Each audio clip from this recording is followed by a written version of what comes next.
Okay, welcome to the second lesson of Learn English with Philosophy. Today's lesson is about Anaximander, who was the pupil of the previous philosopher Thales. Like his teacher, he was a geographer, an astronomer, and a geometer, and he was also a philosopher. So he was a mathematician, a scientist, a geographer, many other things as well. I believe that some recent physicist, Carl Sagan, says that he's the first person to have performed a scientific experiment on record. So there are many reasons for thinking of him as a scientist as well as a philosopher.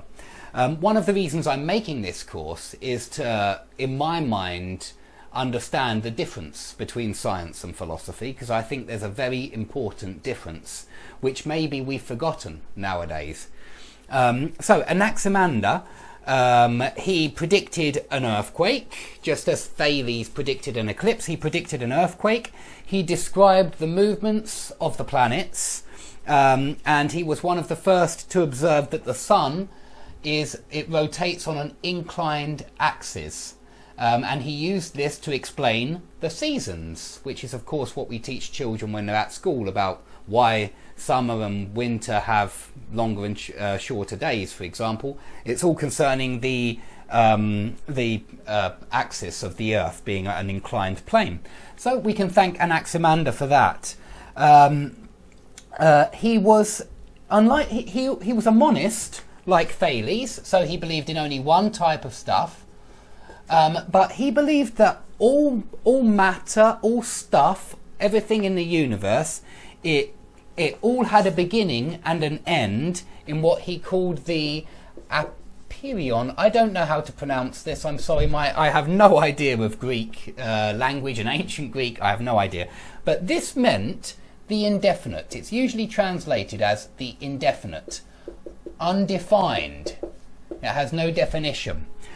He believed that only indefinite things could be the origin and the end of everything, because everything which is definite, which has a form or a shape, everything which is definite must have a beginning and an end, according to Anaximander. Anything which is definite must have a beginning and an end.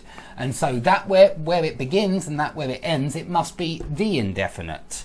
So it wasn't water for Anaximander, it was something much more abstract. Philosophy became more abstract really with Anaximander, in spite of the fact that he was, as I say, a scientist. Now perhaps this is where I think the difference lies between philosophy and science.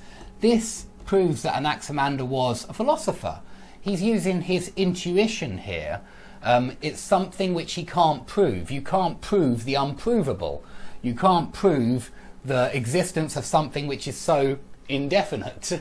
And so this is, in my opinion, anything which is unprovable is not science. It's already philosophy. And so when Thales spoke about his monism, the fact that everything was water, this is clearly unprovable. We're never going to prove what the far reaches of the universe look like. It's simply unprovable. It's too far away for us to check with a scientific experiment. And so it's where intuition creeps in.